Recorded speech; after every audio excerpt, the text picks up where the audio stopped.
Assalamualaikum warahmatullahi wabarakatuh.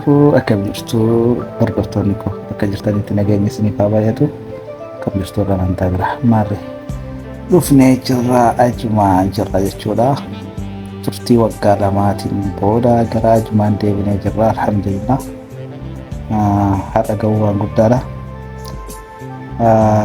Maarree hordoftoonni koo waan nuti hojjannu warra sappoortii nu gootan warri waggaa lama nu wajjin turtan galatooma isiniin jecha ammas tajaajila kaargoo waan biyya erguu barbaadan kamuu namoonni barbaadan lakkoofsa kanaan heloo nuun jedha 5655 akkasumas bakka kamuu deemuu feenan taaskii yookiin kaarliftii ajamnaan nu biraa argattu bilbilli keenya gara waasaapiitiin yoomuu banaadha isin immoo heloo jechuu qofa tajaajila kamuu haala gaariidhaan isin keessummeessinaa waan nu faana turtanii warri nu wajjin turtan baay'ee galatoomaa ulfaadha warri waggaa lama waliin turre jechuudha.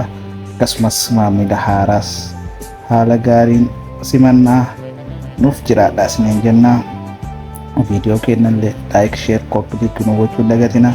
yuutuubii keenyas sabskiraayib nu godhaa isiniin jennaa. Ilmaan jaalalaa baga jiraattanii baga waliif jiraanne ammas nama umrii dheeraa jiraatu rabbiin nu haa taasisu. Nama haqa keenya irratti jiraatu rabbiin nu haa taasisu. Haqa nama rabbiin nu haa qabu. Haqa teenya namarraa haa qabu isiniin jedha. Assalaamu alaikum warahmatullahi